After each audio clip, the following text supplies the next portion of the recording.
And we're back on another exciting episode of Starfleet Boy, in which we have a casual and informal discussion about Star Trek. We're focused on Star Trek The Next Generation. I'm pleased to be joined once again by Gary of Trekker Prize. Hello, Gary. Hello, I'm pleased to be back as well. Welcome back. I see you have a new bridge. I do, yes. It's very fancy.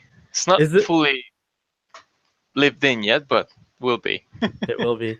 Is this breaking? Well, since we're recording in advance, it won't be breaking news. I think your channel will see it first. Yeah, But probably. technically, is this the first time This is that the it's first ever recording at your new on-aired. bridge? It's an on-aired pilot. That's awesome.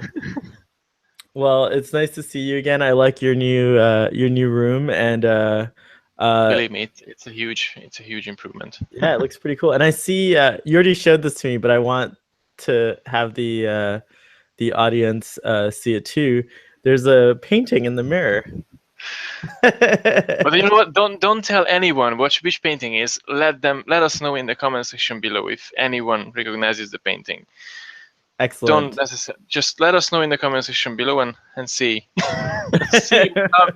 see if anyone can recognize this beautiful picture representation. I agree. So yeah, if you know what that is, please let us know in the comments below. That's cool. I've never done that kind of comments. Because we both know who is or yes, what is it. We know who it is, but it's cool that you have that. That's pretty awesome. I really love it. Yeah, and I painted it by myself. So today's episode, we're talking about the Next Generation Season 3 episode, Hollow Pursuits. And if you would be so kind, I would love it if you did the episode summary. I will leave that for you. You just saw it. No, you have to do it. I know I saw it, but I better remember the technobabble this time. So, well, I do like that in the episode they mentioned the flux capacitor, which is a. Oh yes, that's on my list. Okay, cool. All right, well, the summary I'll go ahead and give it, but I'm insisting that at some point you do give episode summaries because it's part of the Starfleet. I'll do that next time. How about that? All right, fine. You'll be more ready. It's part of the Starfleet Boy experience. Sometimes the guests have to do the episode summary. Take it. Well, we meet for the very first time in this episode a new character. Sorry. Let me back up here. We meet a brand new character. His name is Reginald Barkley, and he's a lieutenant. And the way we are introduced to him is he's kind of this very interesting, confident character in 10 Forward. And, he's kind of a bigger than life kind of character. And he walks over to Counselor Troy. And that's when you start realizing, oh, maybe this is not real, because Counselor Troy is very enamored of him, and she's not actually talking like she normally does, and she's very sultry in this scene. And then we realize when someone calls for Barkley on the intercom, on the ship's intercom, that it's a holodeck program. And then we meet Barkley a second time. So we meet him here in the holodeck, and then we meet him again when he shows up late for an assignment in the cargo bay because there's a problem with the anti-gravity unit, and which is holding these special containers. I forget what was in them. I'll get back to you with that.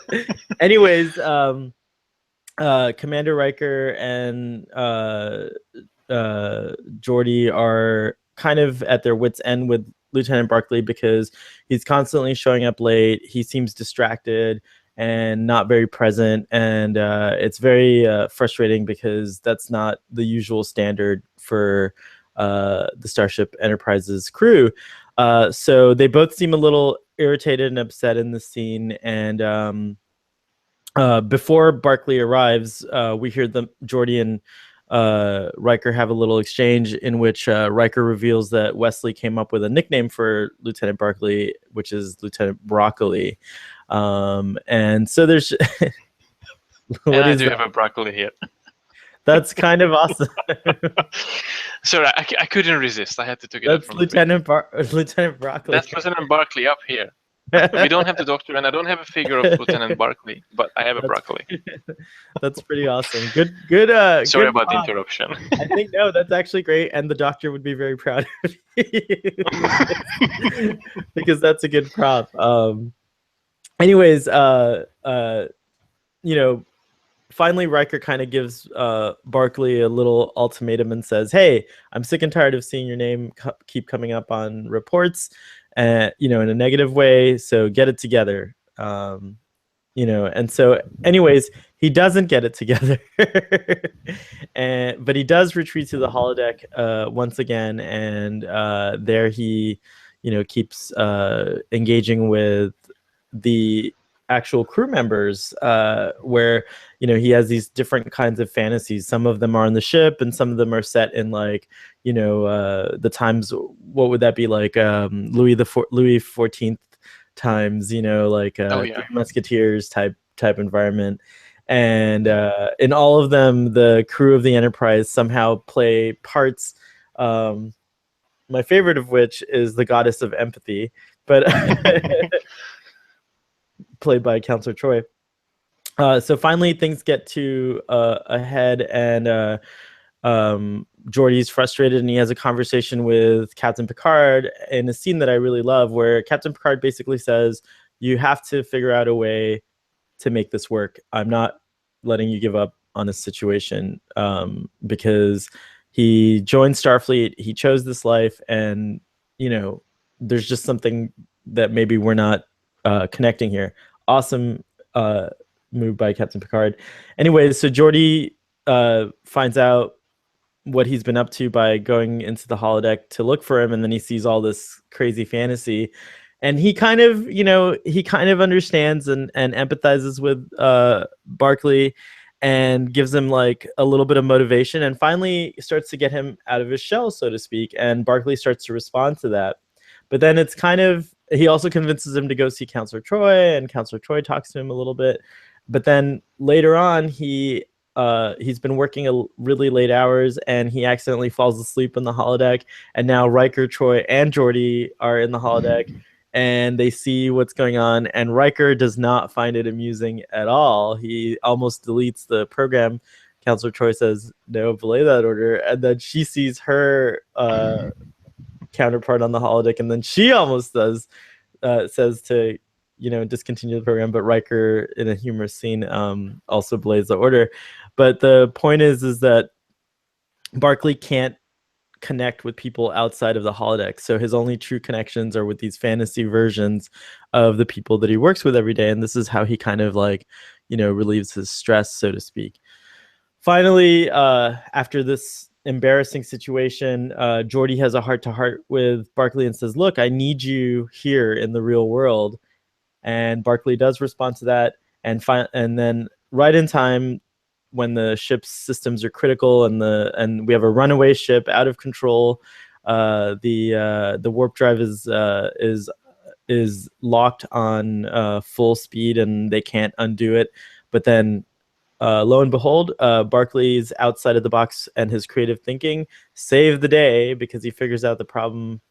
And at the end of the episode, there's a very sweet moment where he realizes that he does need to be in the real world, and so he says goodbye to his holodeck counterparts, except for and he asks the computer to delete all of his programs except for program 9, which is kind of interesting, and I wonder which one that is. I think it's the one where, you know, the goddess of empathy. I don't know, maybe not. Anyways, really that's about it. I think I covered everything, right? Absolutely. So Well, yeah, apart from the technobabble part that I don't remember either, so, and I just watched it.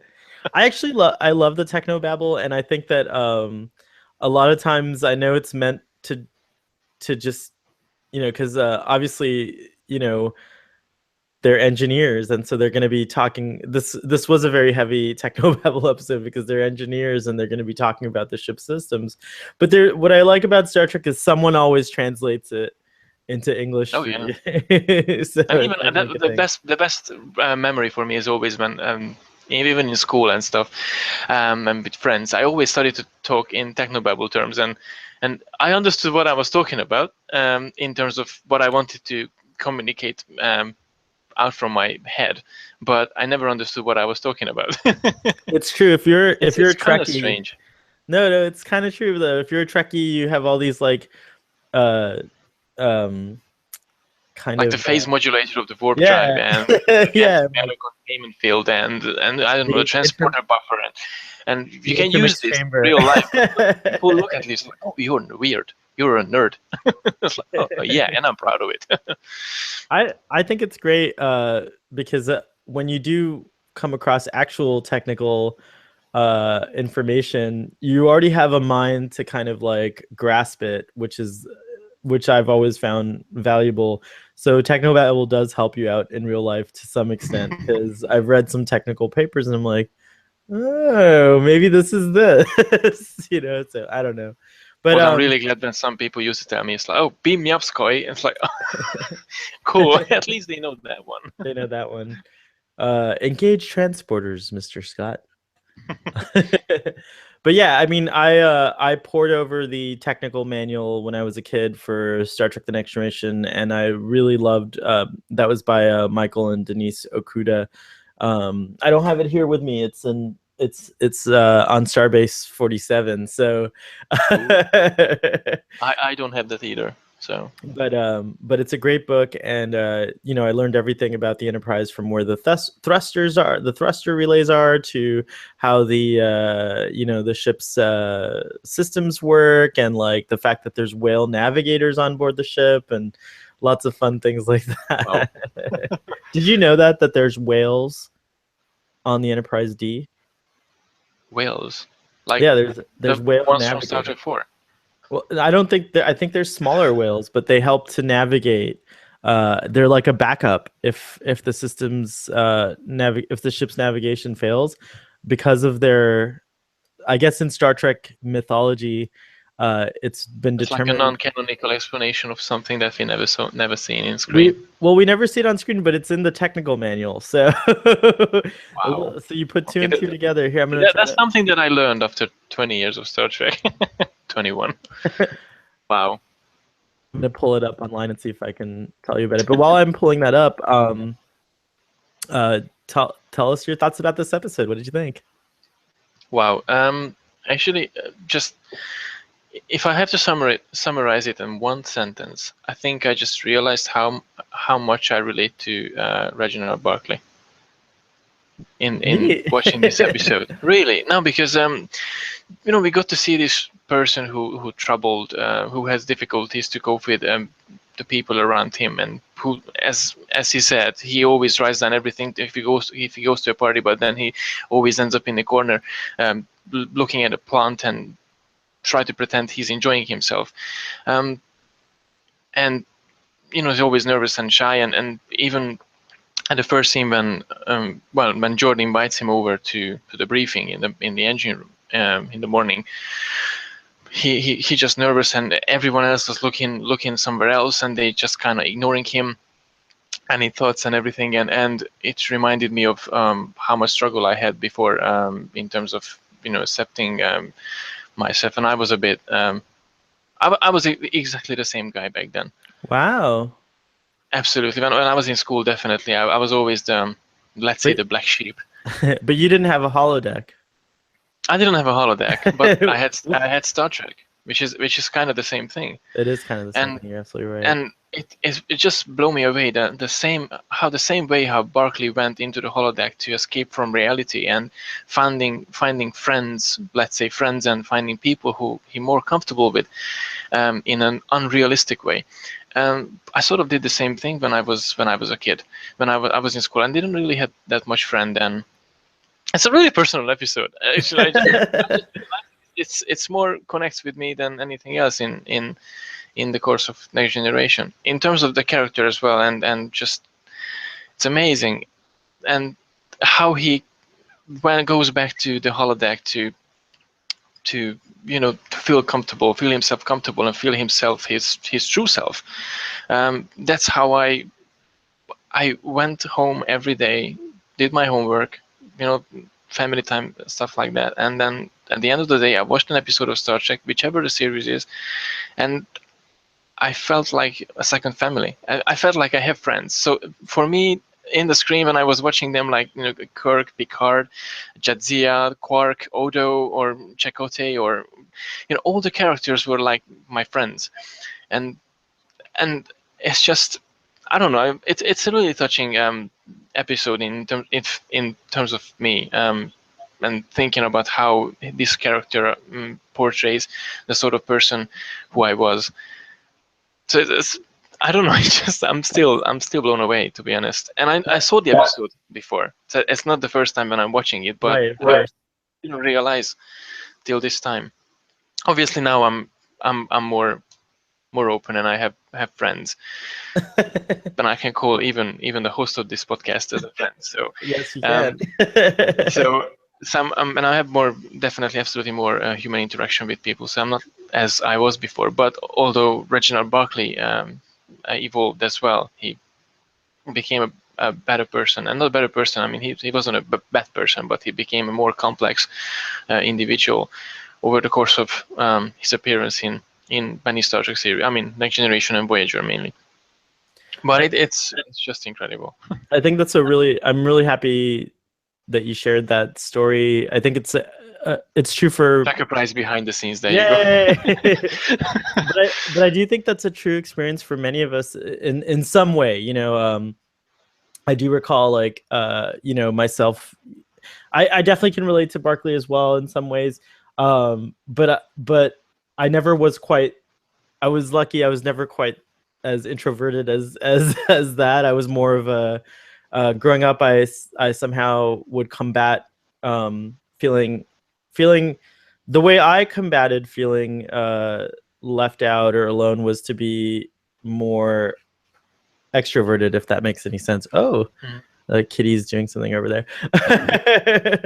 but I was fortunate that I found a lot of I guess you could call them a close group of nerd friends when I was really young, and so they allowed me to do that too. But I certainly remember later on when I was in a leadership role at one of my jobs, there was a Lieutenant Barkley who's now Really? who's one of my close friends and who's now one of my close friends who came aboard our little crew, and I was so happy because I was able to emulate Captain Picard in that situation and like say, this person just needs someone to reach out to them and connect with them. And so I've always loved that. There's an author who, if you don't know his works, his name is E.M. Forster, and it's a much longer quote than this, but something he's often quoted about is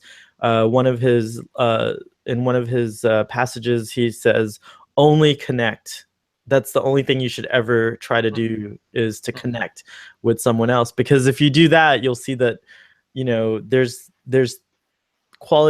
threads that will connect, that will allow you to enrich your experience with others. So I've always taken that to heart. And so if I meet, it doesn't matter what kind of different person for me it is, if whether it's someone who likes, it could be as trivial as they like Star Wars more than Star Trek, or someone who is into something that I'm not, or that appears different from me.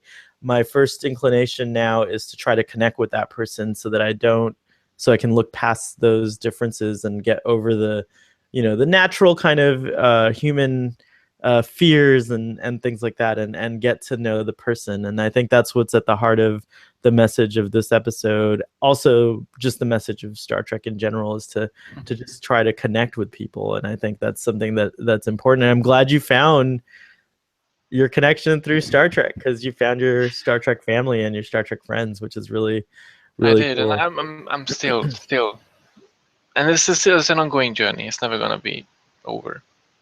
Well, of course. I mean, how boring would it be if you just were all of a sudden you were just accomplished, and what would you do next then? There's always as long as our. I think that's another episode called Death Wish from Voyager, but then we talk about that later. Well, Barkley certainly does have an interesting journey. I think he's a very popular character. I think a lot of people probably feel the way we do about him because he kept coming back on The Next Generation, and then he's also on Star Trek Voyager. He plays a very important role. I think later, on that series, season 5 and season 6, 7. So he came back a couple of times. Yeah. So and even in season 1 or 2 projections, I think it was season 2, maybe season 2 episode when he appeared as a holoprogram in the Doctor's mind. But he wasn't really as it's a complicated story. It's a good story. I haven't seen a lot of episodes of Voyager, so I'm looking forward to one day exploring Voyager more in depth. We should definitely go to Voyager after TNG finished. I think the next after TNG finishes in a few years. I don't know when we'll finish it, but the next one's gonna be the original series. That's good for me too.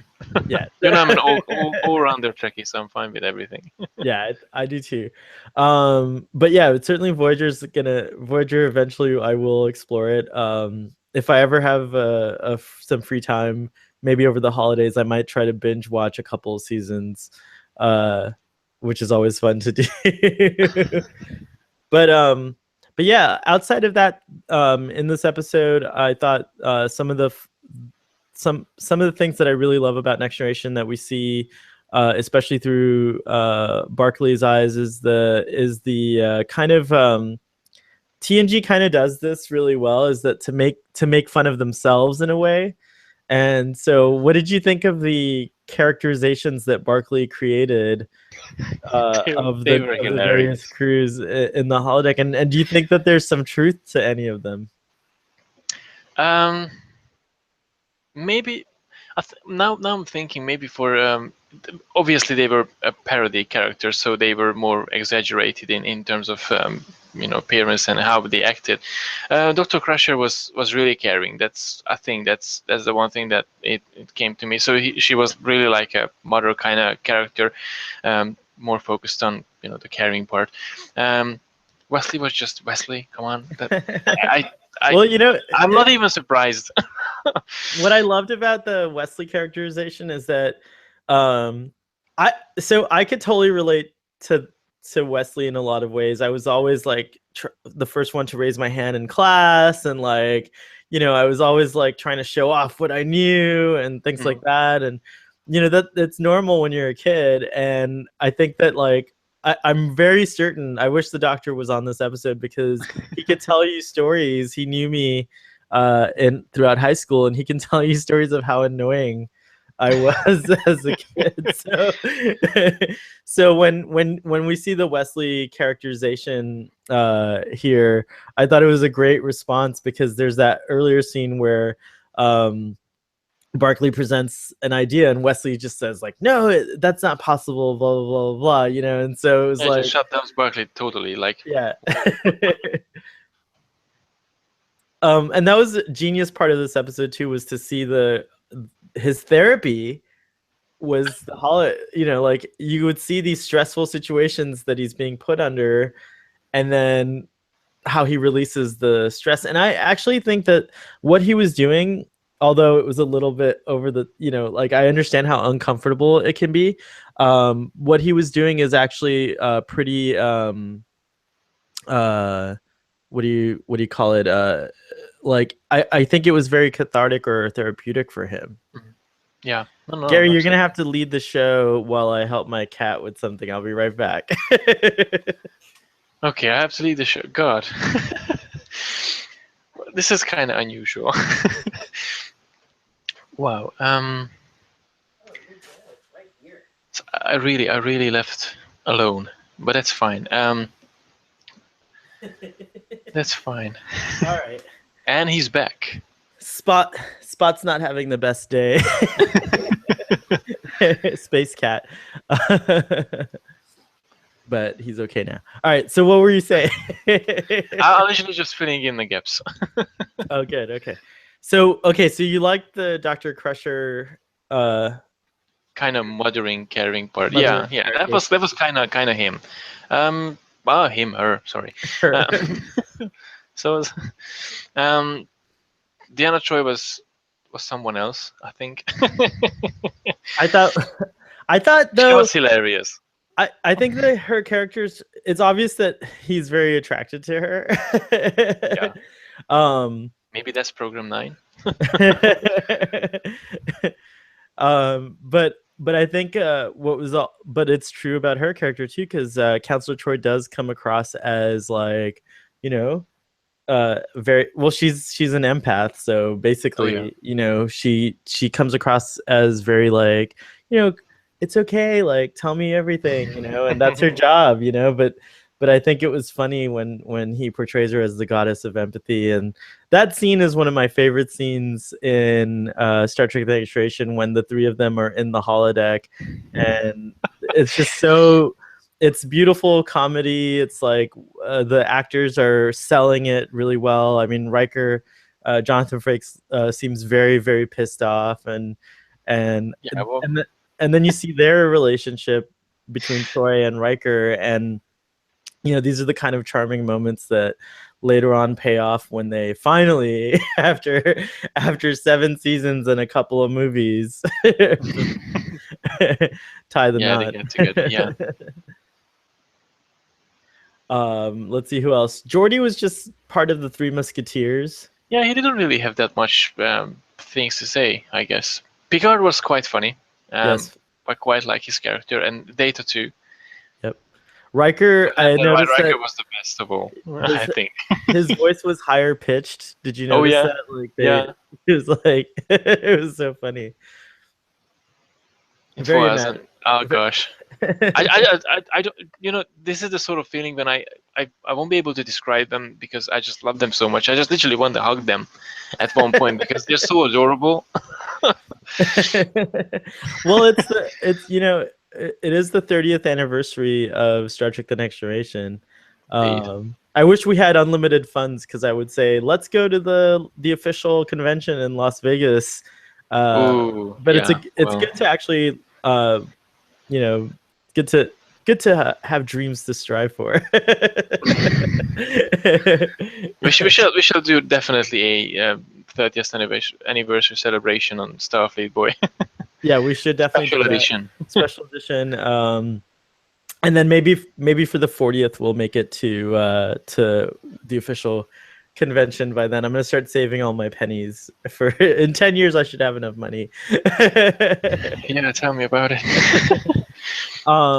You know, on Starfleet Boy in the future, we just don't have money, so it's like, what do you do? Okay, so everything is free basically, so we can go to the convention easily. I do think that I really, this brings up talking about the 30th anniversary and the convention. I would really love it. Just this, like, this is just one fan's dream, and I'm gonna put it out there, and maybe we can make it one of the missions of Starfleet Boy. Is I really love the J.J. Abrams, or we shouldn't call him that, but the Kelvin universe movies, and even though I think the 4th one might be their last, I don't know how long the crew's gonna stay together, but but I love those films a lot, and they're really exciting and stuff. But I really wish that we got one more movie for the Next Generation, just to send the crew off properly, just like the original series cast did in Star Trek 6. So that's my hope. Yeah, but I think that would imply to getting a new crew or something to keep the key to, or the torch to to pass on the torch basically for a next one. Maybe. Well, if Star Trek that shouldn't be a firewall or something. I mean, so here's the thing: if Star Trek Discovery ends up bringing in some revenue, maybe one of the things they could do is the Star Trek the next generation, and then we will have, because I was thinking about this the other day. Star Trek Discovery, you know, whether anyone likes it or loves it or hates it, you know, we'll all find out how the show will be. September 24th, but it's still not a USS Enterprise show. So there's still hope that in the works somewhere is the continuation of that story. I love that the Star Trek universe is big enough that you can have Deep Space Nine and Voyager and now Discovery. Those are all like what I consider, part of the expanded universe of Star Trek. But we haven't had, since Enterprise, we haven't had a Star Trek show that's set on the USS Enterprise. And so maybe that's what this, I think you referred to it in one of your videos, the little project that Nick Mayer's been working on. Yeah, exactly. It could be a new Starship Enterprise show, and maybe that's the next. Maybe our wishes will be answered there, but hopefully, I guess we have to wait and see. Yeah, but if that's the case, then we certainly still. I want to see one more Next Generation film just to properly send that crew off, and I think something, a mission that's so awesome, a film that has a great budget, and Captain Picard. Patrick Stewart said he would put on his spacesuit if the story was good. So we know we got Captain Picard, and I think pretty much all the cast have said they would put on their spacesuits. And as for Brent Spiner and Data can be computer generated. So Brent Spiner doesn't. He could just play lore. Or he can play or right. B4.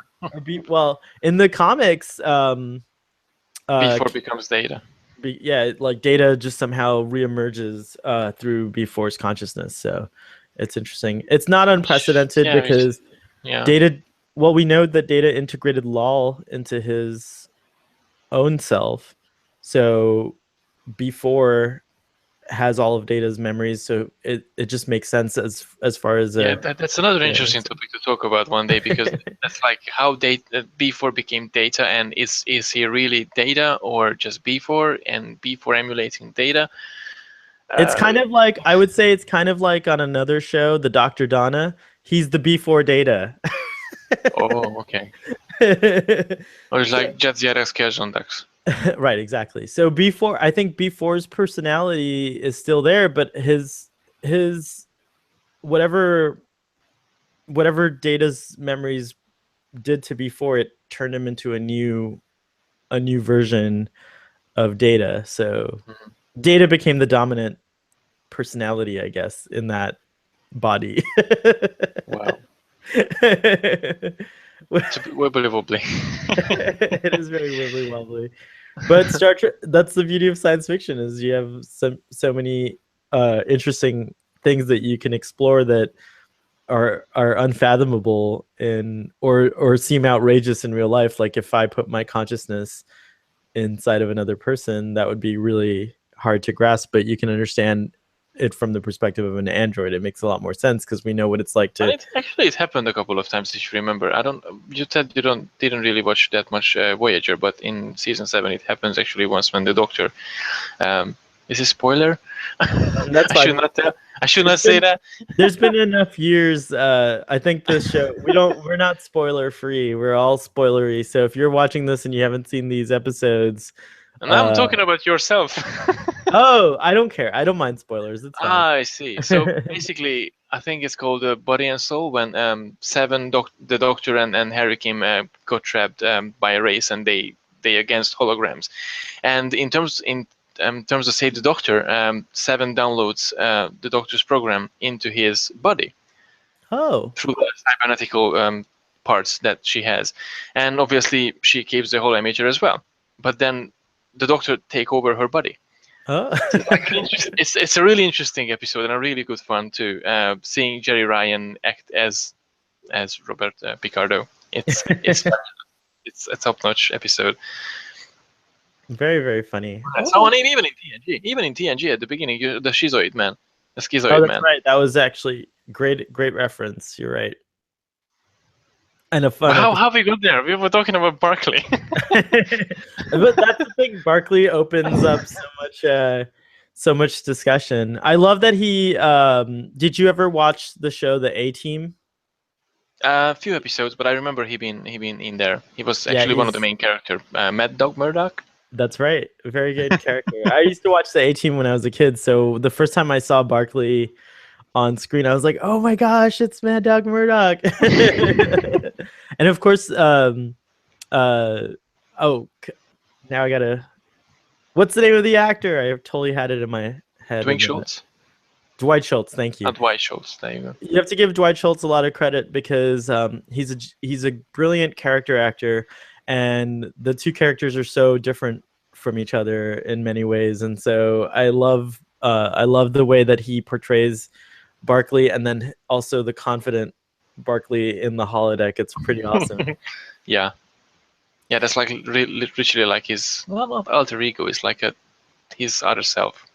Right. Like, you remember the TOS episode when Kirk gets like separated from himself. So he at one point he's the calm and the not really decisive one, and all the aggressive parts ends up in a different. So it was like a transporter accident or so. Mm-hmm. That's a great basically episode. that can be a reference too. I mean, the same person, but in two.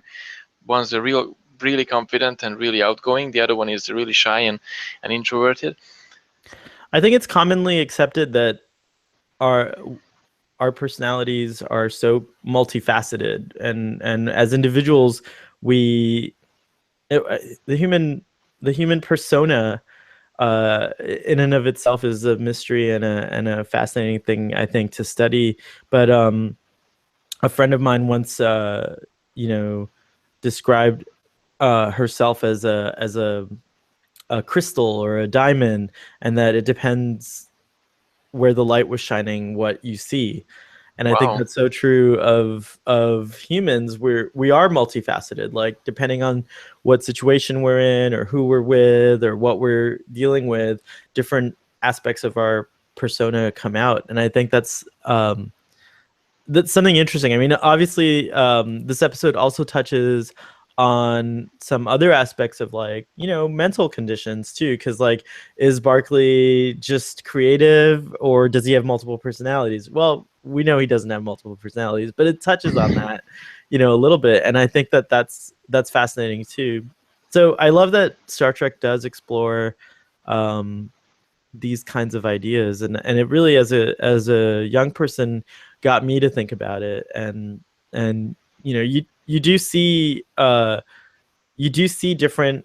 I also like to relate it to regeneration in Doctor Who. I think the 11th Doctor. Hang on, this is not spoiler, because I haven't seen the last two. No, we're not talking about the 12th Doctor or anything like that, but we're going to go back to the 11th Doctor for a second. And it really resonated to me.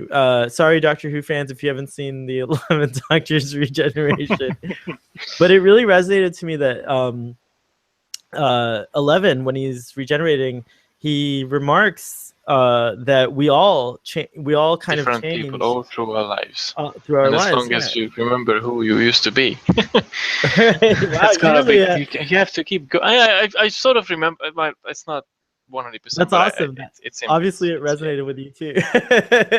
Yeah, well, I think I can admit 11th Doctor is my favorite Doctor. Oh, that's awesome. Well, he is a very good Doctor.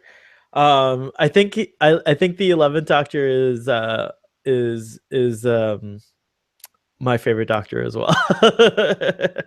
And with all due respect to everyone who loves Tom Baker and David Tennant and Peter, all of them are really great and everything, but I think my Doctor is 11.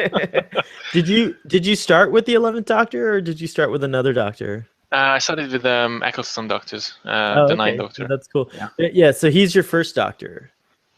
Yes, he's my first Doctor. Yes. That's cool. All right.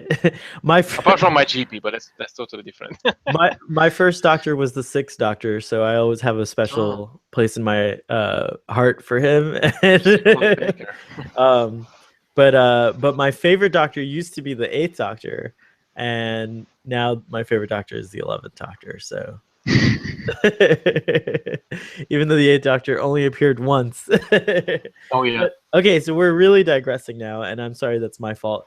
But I guess the idea that the idea is that you're allowed to evolve, and what's wonderful is that this is the very first episode that we see of Barkley, and we really can trace an evolution, as you said, in his character. And it is wonderful to see this character grow throughout the series and then into the movies and then beyond. It's pretty great. Yeah.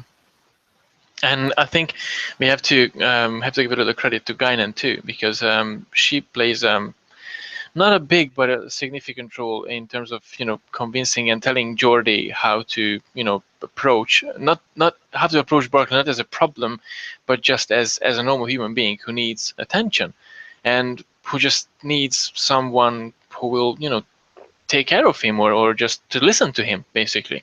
And I think Guinan really did a good job in terms of pointing it out to Geordi. Okay, he's just needs someone who will listen to him. And also the story of her uncle was awesome too. I really Oh liked yeah, that little bit of her life. And isn't that the truth? Don't we all have that uncle or aunt or cousin or someone in the family that's like have you ever thought about maybe you will be that uncle one day? Because I actually thought about this. Maybe I will be that uncle one day. Because it's kind of a double deal. I mean, I used to be the man who Barkley was, and I kind of can resonate with the uncle of Guinan too. I love it. Yeah. That's your new I just love nickname. Star Trek. Uncle Trekker Prize. No, I'm just kidding. Yes, I do hope to be that uncle someday, or that cousin that but I also enjoy being the Starfleet boy persona. Sounds younger anyway, so let's stick with that. Yeah, let's just stick with that. So I think that if I want to, I guess we should talk a little bit about some of what was happening in the episode. I think that like all the Barkley stuff was really the main point of the episode. For me, I remember being interested in the mystery of what was going on, with the ship's malfunctions, but it just also, watching it this time, it made me think of other episodes where there seems to always be a mystery, like in the just recently, a few episodes ago, we had the Krieger wave that was also causing matter of perspective, right, malfunctions. Yeah. Interestingly, another holodeck centric episode, but the Krieger wave was causing problems, and so now this time it was this like compound that was causing problems, and so I think it's fine, because you do need something. Like, I think the doctor calls them, I think there's a term, it's called a MacGuffin or whatever. It just helps you to get through the it presents like some kind of conflict or danger that distracts you from the reveal of the actual thing. But yeah, it just makes me realize that it's very dangerous to be in outer space. Pretty especially much when Will's helping you, guiding the ship in case of emergency. Yeah, the Enterprise, it seems to go through a lot of things, and all kinds of things can kill you in space. So knowing that, would you let's say that like in the next 10 years technology advanced and somehow we have like a miracle breakthrough, and the warp drive is invented, and we could get to Alpha Centauri in a day. What, knowing the dangers of space, would you join Starfleet and like an early preliminary version of it? Would you try to go to another planet and colonize? Is that something that's interesting to you? Without any hesitation. Nice. Honestly, without any hesitation. It would be just I think that's something that you can't resist if you have an offer like this. I mean, obviously we have different circumstances. Everyone has different circumstances, but I would definitely do it. What would you like your role to be on a starship? Like, if you could create your own experience, like what would it be for you? Wow. create my field of expertise. Yes. I have absolutely no idea. Probably some science officer or something. I would love to be a science officer. I never wanted to be a captain. That's actually interesting, because a lot of people used to want to be a captain or the first officer. I want to be Spock. I want to be, I don't know, Captain Picard or Kirk, and they're the role models. But if I would have to choose, I would be someone like Data or Jetsia Dax, or although that's an exception, but like Catherine Janeway, in a way of, how she's more as a scientist, as a She diplomat, is. not as a Starfleet captain specifically, but as a scientist and a diplomat. So, and even Picard as a diplomat or an archaeologist. So that aspect of their career, I would love to have, honestly.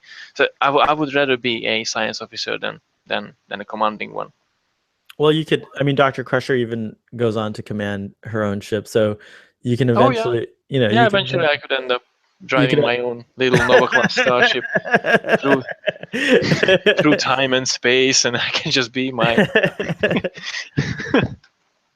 Oh, That would be awesome. can we see that again in slow motion? What was that? Was that Oh, the hang on. Voyager? No, this is the USS Equinox. One of my favorite ship, actually. And that appeared on Voyager, right? It did, yes. Actually, this one appeared in the episode called Equinox. That's what a double-parter. The ship of sadly got destroyed, and Isn't this is the that? refit for Oh, the Equinox. The Nova class. This is the Rhode Island, and this appeared in Endgame, the last episode. That's also a spoiler for you. Sorry. hang on. So wait, the Equinox So is this is the Equinox. which is a It's a Nova Nova class class starship. ship, both of them. But Equinox was the first that appeared in Star Trek in the line, in terms of the Nova class, and this is the second appearance in the Endgame that got the extensions and everything. I know it's not the place of the commercial, but I actually just did a Nova Equinox and Rhode Island comparison in my channel, so if anyone interested, just check it out. It's a short video. But yeah, this is the Rhode Island, the more advanced Nova class starship. It's a bit more Very like cool. Voyager-esque, and on the And top. those are the Eagle Moss? Yeah. This is from the Eagle Moss collection, just to give them a little credit too. They're beautiful. Although I'm pretty sure they got credit a lot. With all due um, respect, I love their work. I love their work. I have the refit 1701 by Eagle Moss. It's a really nice little model. Or It's the motion picture one. correct. Yeah, I have that one. It sits at my desk at work, so I don't have it here to show you, but Well, pretty much all of my ships are actually here. The one that I'm really proud of, let's say that the one I was really excited about is this one. oh, I'm not sure if I the USS Franklin. Yeah. I'm not sure if I showed it to you before, but this is kind of the. I don't remember if you showed it on the air or not, but I do remember you showing it to me. It's really pretty so too. it's official now. So, well, also it's official now. Starfleet boy, there you go. USS Franklin. She's a beautiful one. Sorry, I got off topic again. No, it's okay. Actually, you reminded me. I recently saw on your channel on Trekker Prize that you're doing data files for all the characters and you're going in alphabetical order. So it's kind of fun because there's already one for Barkley. Exactly. So I recommend everyone pause this video, go on over, watch the Barkley data file, and then come back. So those are really great. What inspired you? I know you've already told us on your channel, but if you don't mind reiterating, what inspired you to do the character profiles? Well, the thing is, it's like an interview line. That is what Starfleet Boy is all about. No, basically, you know how much I love Star Trek, and I always, I was looking around on different YouTube channels, and everyone talks about the ships or certain episodes, but not in a consistent base. Apart from Junkyards, they do a really fabulous job with all the ships and this detailing and stuff, and they recently started to do makeups, and they always have like special guest designers and stuff, and they do a really good job with starships. But the majority of the things that you can get online is just basically starships and a couple of episodes and theories and stuff like that. But the characters itself that make Star Trek what it is, more or less, they're not really credited anywhere. So I thought this would be actually a really nice idea and a really nice project to work on, and I have really good fun with it. I'm discovering the characters again, and I'm just honestly, I'm happy to to do that, and basically that's the main. I just want to have them a place where everyone can just go there. It's an online interactive library for fans and new fans and old fans as well. Just fun. What's exciting about that too is I don't know if this is possible, but I could see like on your website a database where you just type in a character's name. Eventually, if by the time you've covered them all, people will be able to pull up. Oh, could you design? So, guys, Gary's a designer. Oh boy. And he does all the artwork for Starfleet Boy. We're very honored, and I can't even. I'm speechless. I've thanked you a million times, but The I'll honor continue. is mine, Captain. Thank you. But wouldn't it be neat if you had an LCARS interface on your website and you could type in the name of a character and then the YouTube video pops up in the LCARS interface? Oh well, that's the future. Yes, that's the future. There, I'm giving you an idea. I want to make it so. No, funny enough. Actually, I might send. I think I was sending it. Sending it to you. There was a school project that I was working on, and it's supposed to be a presentation, and I actually did do a Starfleet database. Oh. So all characters, like 10 in each file. So I had like characters, diseases or medical equipment, science facts, and starships, and I have like 5 or 10 articles in each, and it was in an LCARS menu system. So actually, you literally have an interactive surface. I think I did it with Flash, no, Macromedia. Oh wow. Back in the old days, but wow, I still Before have it it. was Adobe. That's Macromedia. Oh yeah, Is yeah, the old Macromedia. name. It was amazing. Actually, yeah, I still have it. If I find it, I'm going to send it to you. That's fun. I would love to see that. And of course, we do have a bunch of really brilliant resources, both online and in print, that cover a lot of these things also, which I think Oh yeah. Memory Alpha and Memory Beta are great websites. And then Yeah. I don't have the book, but the doctor always pulls out the book by Larry Namasek, which is the TNG companion. And so that's another great resource. And it's wonderful to have those things because they do enrich the kind of experience of the show. Speaking of which, I think we should head over to Memory Alpha and check out what it has to say about this While we do episode. that, I have TrackCore on Some because notes. they used to have Perfect. some behind the scenes effects as well. Basically, what they said: the first appearance of Dwight Schultz, best remembered for Mad Dog Murdoch, the A-Team, but we talked about this. The transporter test object made from duranium were actually U.S. Navy sonar buoy transport cases. Oh. That's kind of cool. I genuinely thought that's like proper prop that they just made up. And it also states the stuff involved in this episode deny it was a commentary on Trek's more obsessive fans, which I found a bit interesting. Wait, so what was that? Sorry? Stuff involved in this episode deny it was a commentary on Trek's more obsessive fans. So I like, don't really know how to react on that. was Barkley supposed to be The representative obsessive. of the obsessive fan? I have to say that there's I don't always really been see that. there's always been an interesting relationship, I think, with Star Trek and the fans. It goes way back to when William Shatner was on Saturday Night Live, and he told all the fans in the Get a life, audience people. to get a life, right? Exactly. And I think that's actually good advice, because if I had never seen that, I would have become even more obsessed, as it's easy to get obsessed with Star Trek. And so to hear the Captain Kirk say "get a life" when I was younger, I was like, yeah, maybe I should I should get a life. And so it does help to have these moments where you have to wake up a little bit out of your fantasy. And so I think that I agree with what they say in that. Yeah. I think like, Oh yeah, Mark, yeah. Well, if you it's think like, about Get a Life and well, being in a holodeck, trapped in a holodeck in a fantasy world, just go out. And even Geordi said at the end, I'm really glad you've been with us in the real life today. yeah, it's true. So I think that, yeah, I totally agree that that's true, because when you get obsessed with anything, you immerse yourself in it. And we don't have a holodeck, but we do have one right here, and so you can spend Exactly. you can spend hours and hours in your little in your Star Trek holodeck, which I definitely did when I was a kid. So I don't even afraid to admit it, but I still do.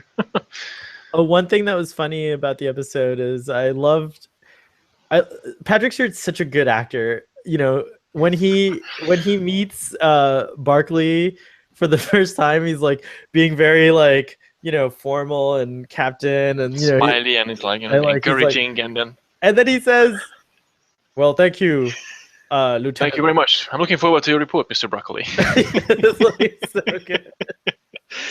But that was such an awkward moment. Awkward. So good. Such a good scene. What else do you have in your notes?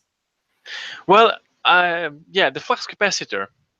Yes. We we want to talk about that because it's interesting. I kind of remember they've been talking about the something capacitor in the engine room while they've been trying to fix this anti-gravity pad.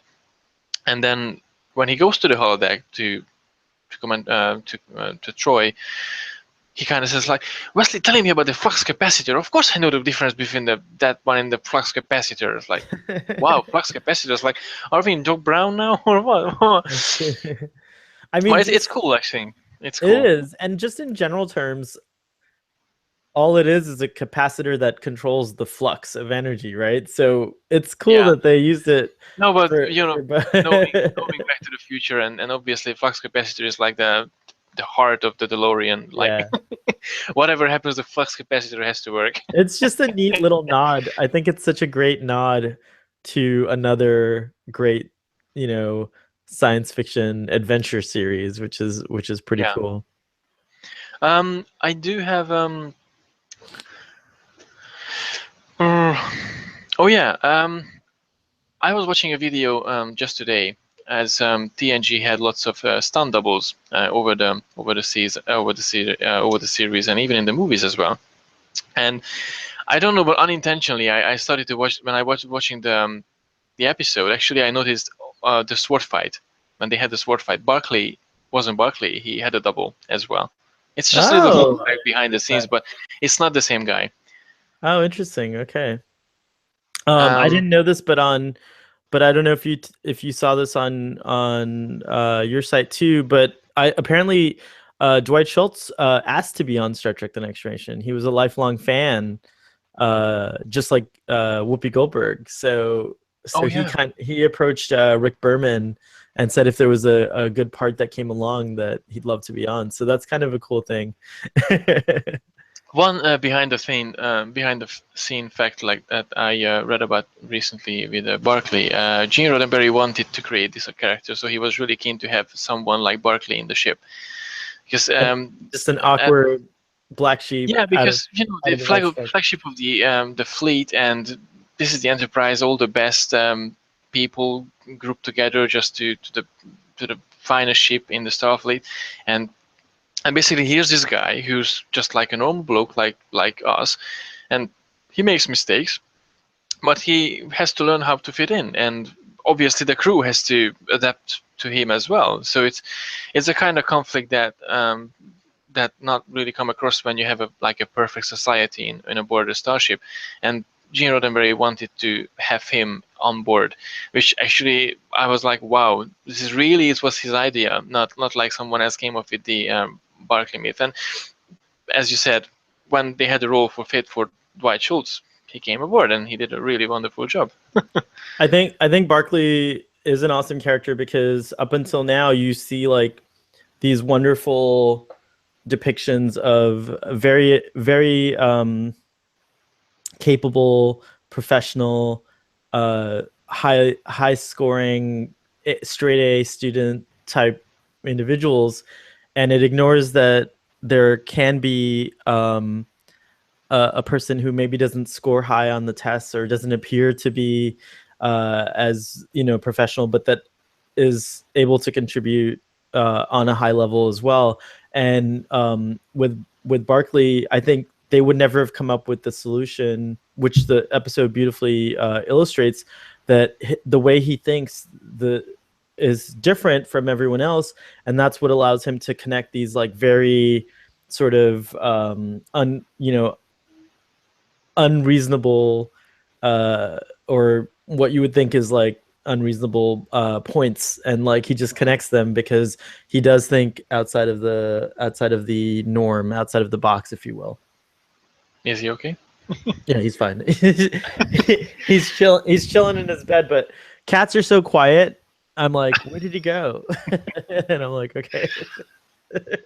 Thanks for asking about Arthur, Space Cat. Space Um, Starfleet cat. There you go. I like that I just remembered this point from Memory Alpha points it out.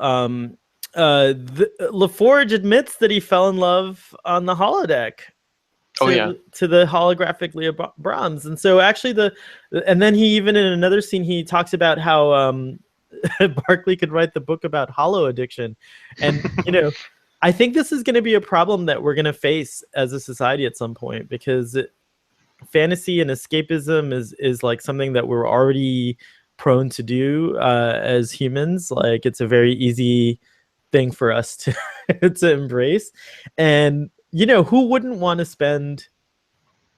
Just imagine, Gary, if holodecks were real, we could be right now I on would never leave. You would be holo addicted, Probably. I wouldn't know what's reality and what's not. The holodeck is such an interesting device because it has proven to be great for the show in terms of like you don't have to leave the ship to have adventures, right? But Yeah. now it's also kind of exploring a lot of psychological aspects, such as addiction. An addiction to fantasy is just as much an addiction, I think, as could be to alcohol or drugs or whatever. And so I think that like I just love that the show, even if it's done in a light way, it's still tackling a really big kind of issue. And I think that was an interesting moment. And it's true. It's like if you've ever spent time on internet relay chat way back in the beginning, I remember there was a lot of like role playing channels on there, and I love those channels because I would go on there and like you could imagine that you're a character from a film or a vampire or whatever you want it to be. It was a lot of fun to be in that fantasy world, and I could see how like you could totally get addicted to it. So that was a great thing that the episode brought up, and then confirmation that Geordi himself fell for a holographic character. And it says something about, I think the doctors brought this up before too, is that like the computer on the Enterprise is pretty extraordinary, that it's able to simulate these personalities so well that both audience and character are convinced by them. Yeah, absolutely. And even how at the really end of the episode, when I was watching it the first time, I didn't know Barkley actually talking to the normal crew or the holographic one, because even he changed as well in terms of the interpretation with the computer and the holograms, and it was just so real. Like, is he saying goodbye to the crew? It was like, why didn't he just save the ship? And just made a step forward to fit in more to the crew, and then no, it was a whole creation. Obviously, I knew it by this time because I saw the episode quite a few times since I saw it the first time. But when I saw it the first time, I was like, wow, okay, yeah, it was a nice little twist at the end there. According to the story and production notes on Memory Alpha, it says here, the production staff noted that the show was definitely not created as a satire of obsessive Star Trek fans. Director Cliff Boyle commented, I didn't feel that, and I would have I didn't feel that, and I would have heard if it was indeed. I certainly didn't approach it that way. So the intention was not to make a commentary about obsessive fans, but maybe the obsessive fans felt like it was about the obsessive fans. No, and in a twisted way, because when you're obsessive, you think everything's about you. So true. So there you go. No, but in a way, you can, as we talked about it, you can relate to the situation, because fans are, because what Barkley did, he ran into the fantasy world instead of staying in real life, and a lot of find peace in Star Trek, and they watch a lot of Star Trek because they find themselves more comfortable than interacting with normal people in real life. So that's kind of there. It's kind of there, but it's not really. I mean, maybe we just someone made a comment and we just try to make a sense out of it. This is an interesting additional note that I think you'll. Have you seen the Memory Alpha article for this episode? No. Okay, so I'll read it to you. So likewise, Michael Piller remarked, it really was not intended directly at Star Trek fans. It was certainly about fantasy life versus reality. More than any other character in the 3 years I have been at Star Trek, the character of Barkley was more like me than anybody else. My wife watched the show and saw what was going on and said, that's me, because I'm constantly in my fantasy world. Fortunately, I make a living at it. I have an extraordinary fantasy life and use my imagination all the time. It's real life that I have a problem with. I was delightfully happy with the episode. So that's pretty cool that Michael Piller was designed this based on himself, really. Which is, if you think about, every author and every writer is basically living his dream. If you think about it, and even artists, they living their dream and they just presenting their dream, their fantasy, their inner world to other people to enjoy. Very, very cool. which is quite a good combination. I would love to do that one day. Well, you just have to keep doing it. Oh, yeah, in a way, true. we're kind of, as obsessive fans, we're kind of doing it now. So in a way, we are kind of doing that. That's very true. In fact, Barkley's line about standing in the corner trying to look comfortable examining a potted plant was taken near verbatim from something that Piller himself said to Ira Stephen Bear shortly after the latter joined the show writing staff. Bear subsequently added the line to the script when he performed a rewrite on the episode, a tribute to Michael Piller. That's cool. I want to point out, I don't know if you saw the episode, but we had a guest star. Her name is The Major. She was on one of the episodes of Starfleet Boy.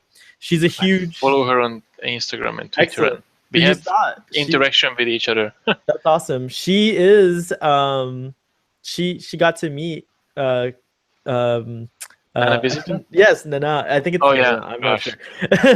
She'll let us know now, actually. Yeah. So just a little Starfleet Boy shout out and LLP to The Major. Congratulations on meeting your icon. And also happy birthday, because she had a birthday recently. And happy birthday. And even though this episode is going to air like 3 weeks later,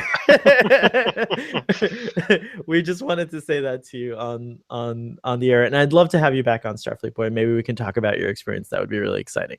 So that would be finally so good to meet her too. Yeah, it'd be really cool. Let's see what else. Hollow Wesley's appearance in this episode was based on a famous painting by Thomas Gainsborough called The Blue Boy. I knew that. His costume was copied in detail in reference to the painter, and the painting can be found in the script of the episode. That's cool. And then you already pointed out the thing about the test cylinders, the flux capacitor. According to the Star Trek Encyclopedia, this is a reference to Back to the Future, which is obvious. And then the tune of The Minstrel Boy can be heard playing during the scene where Lieutenant Barkley is seen leaving the holodeck at the end of the episode. Huh. I didn't realize that. So yeah, those are all the little facts on Memory Alpha. Is there anything else that we want to say about this episode, Gary? I think there's one more thing. Yes. And the really end, when the ship in danger, and they have like 3 minutes till the ship will blow apart. Captain Picard sits there in the bridge, and Geordi kind of is like, okay, we have a solution, we have a theory, but we have to test it. And it's like 3 minutes till the destruction, and they tell Picard, it's like, okay, we have to cool down the whole system for minus 200 degrees or something, but it might damage the injectors.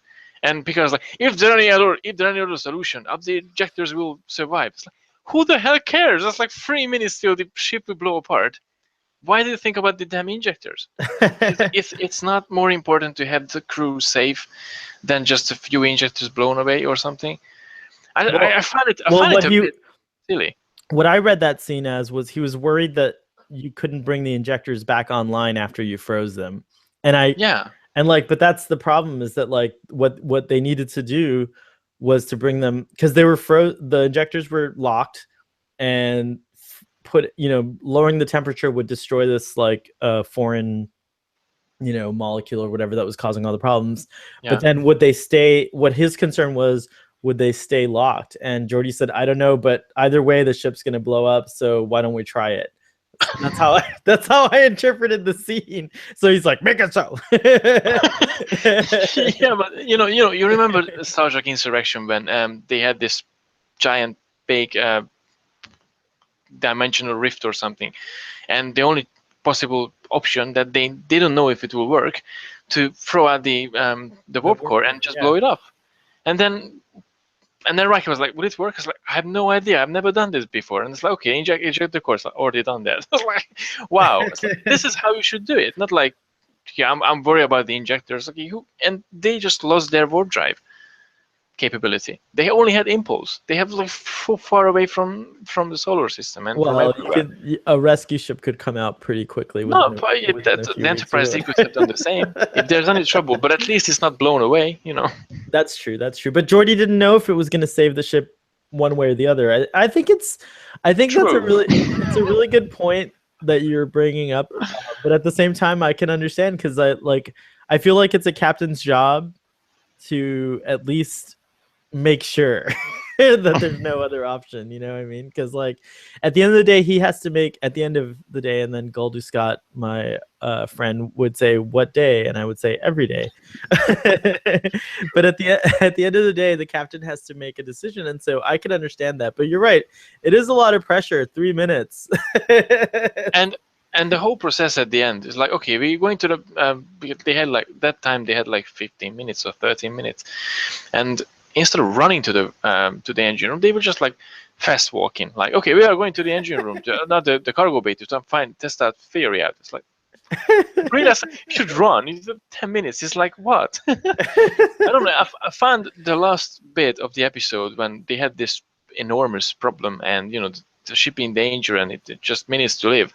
And they're just like, kind of, I don't know. I mean, obviously, it's not in terms of bad writing or something, but it's an acting or something. But opening the tube, putting the gloves in, scanning the hand and everything twice, and it's like, okay, we found that, but you have to cool down. This is fluid. Oh, the injector's gonna come back online. It's like, come on, don't you want a tea or something? I mean, okay, so you're totally right. You're totally right. The sense of urgency that was presented with the problem didn't seem to be reflected in the editing, I guess, if you will. But so even the computer did like a long session. Like, she, I don't know what was the line, but it was so long. Like, she said like 3 sentences, like almost like a monologue. Like, the ship in danger, it will blow away in 3 minutes. Or so, I don't know. It felt, the whole thing. It just felt, okay, they're in danger, but it's not really danger, or what's going on.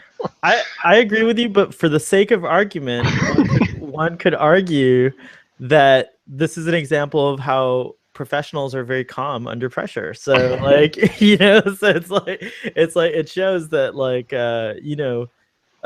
these people are highly trained to deal with danger, and so they're having cups of tea while they're 3 minutes from blowing up.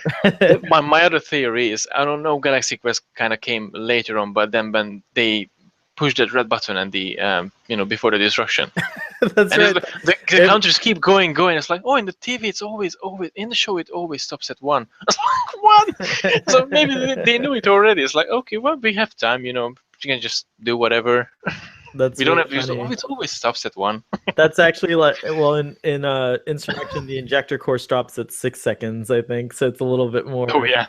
The injector for the rings.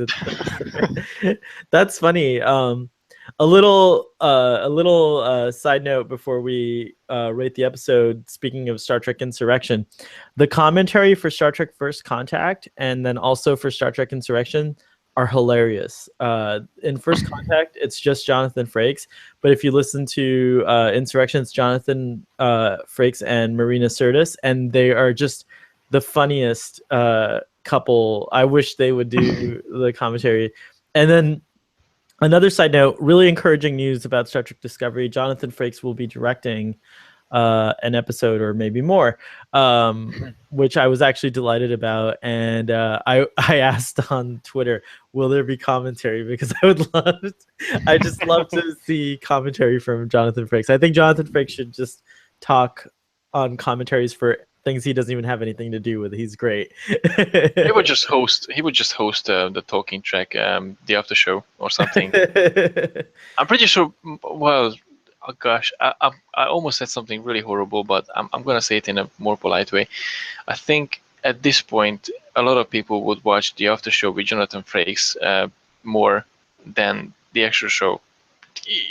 Oh Sorry. no! I mean, I'm still very, as you know, I'm still excited too. Don't get me wrong, but nah, no.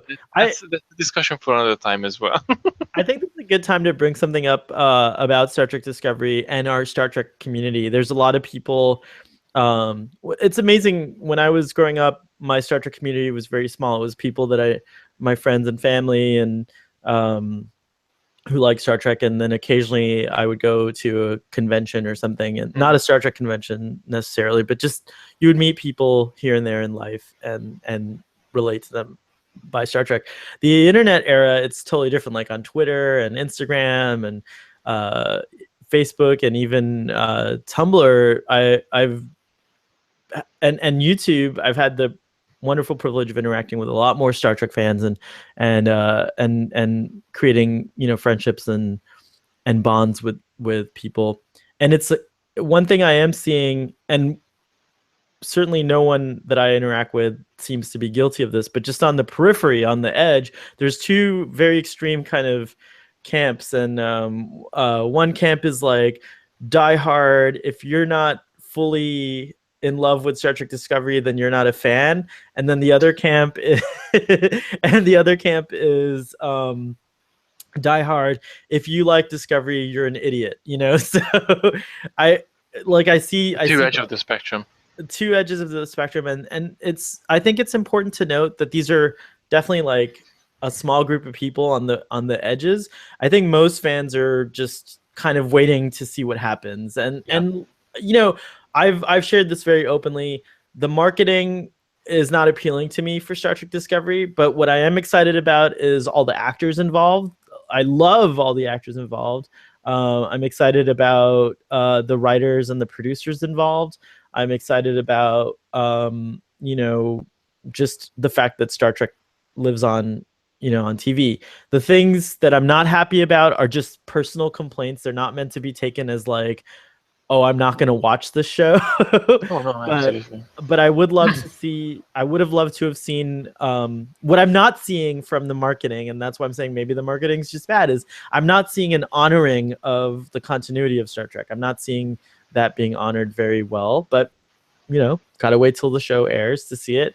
And I'm not seeing I'm also not seeing you know, based on like the kind of the public journey of Star Trek Discovery, it seems like it's been very disorganized and fraught with lots of problems. And these kinds of things happen. That's normal for a TV show, but you never used to see that stuff. You heard about it later after the show launched. So it just doesn't, you know, it doesn't give you a lot of confidence that the show has had so many perceived difficulties. And so that's all. Yeah. That's all I'm saying. No, absolutely. Totally agree with you. And it's kind of like, you know, it is what it is, right? You just have to kind of deal with it. But I am excited. I fully endorse, as a fan, I fully endorse that everyone should watch it when it comes out. I'm excited that the first episode will be on regular TV. It's another thing. I wish Star Trek was on regular TV, but I'm old school, you know what I mean? So of course I'm going to pay for the CBS service and watch it. And you're lucky you get to see it on Netflix and that I'm already paying for. Well, yeah, but still, you're not paying just. Yeah, it's gonna be the part of them. Yeah, you're not paying just to see Star Trek. You have Netflix, which is a lot of other things. Yeah, I'm paying just to see Star Trek because I'm watching all the other Star Treks in there. So right. So there's a lot of things, but I mean, as the Doctor and I have pointed out, you know, Star Trek 6 is kind of like the movie that we keep referencing with our Star Trek Discovery woes. Is that, you know, for our generation, we're kind of from a generation that went from no internet to internet and like have gone from the original series.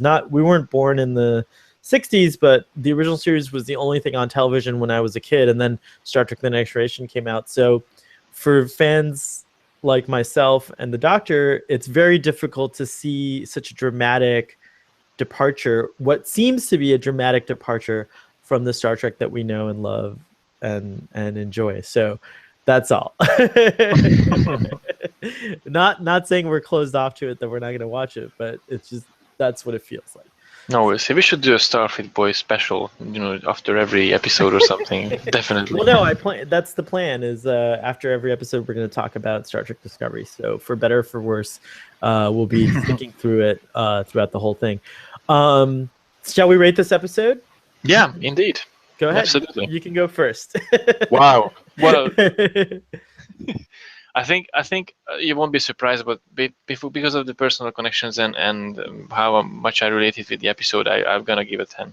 Nice. I will go to 11, but the scale stops at 10. So, you know what? No, I'm gonna give it 11. An 11. I'm gonna be. Recently on YouTube, Starfleet Boy was being accused of being too generous with our rating. So in an effort to review myself and to kind of pay attention, I do have to say that I agree with you also for a lot of personal reasons. This episode's really wonderful. Because you gave it an 11, I can now safely give it a 10. Because it's a little bit lower. But I guess realistically, because of the not so great, danger plot, I would say that honestly it would be like a 9.5. But because you gave it an 11, I'm going to take this opportunity to give it a loophole and give it a 10. Although I do have to state the 11 is strictly because of Barkley and yes. the situation. I mean, no, he really. I think it is true that sometimes the performances outweigh whatever problems might be there with the plot or the story. So I agree 100%. Yeah, I wish Dwight Schultz would be in this conversation. Hey, one day we might have the opportunity to interview him. I don't know how to do any of that stuff, but cool. I'm not very good at emailing or contacting and things like that. As you know, as my friend, I'm pretty bad at it. That's fine. So one day I'll be able to maybe have an assistant, on Deep Space Nine, on Drunk Space Nine, we have Database Girl. So maybe one day Starfleet Boy will have someone like that, and I'll be able to reach out to some. Well, Trucker Price is always happy for doing extra work for someone. So I can be a personal assistant in Starfleet Boy if you want. We'll talk offline about it a little bit more. But anyways, Gary, thank you so much for joining me today. It was so much fun. I've missed you, so I'm glad you were on the show. I missed too. And what a great discussion. What a fun, great episode. And I look forward to our next one. So live long and prosper. Live long and prosper. See you next time.